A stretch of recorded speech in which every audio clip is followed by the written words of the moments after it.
Hey, this is Brennan at BodyFitz, and this is Jim Verner, and we are going to demonstrate the barbell front squat. So I'm going to have Jim set up right underneath the bar. He's going to go ahead and hook his shoulders underneath.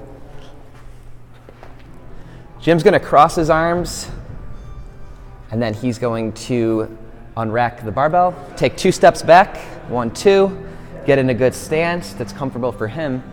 From here, he's going to shoot his elbows towards the ceiling to promote good thoracic extension. And then he's going to sit down, and I'm going to stop him right there, and then he's going to press through the floor and finish strong with the glutes contraction. We're stopping Jim at about this height, because any further, his pelvis starts to rotate, and that's an indicator that his lower back is rounding, and we never want to do that under load.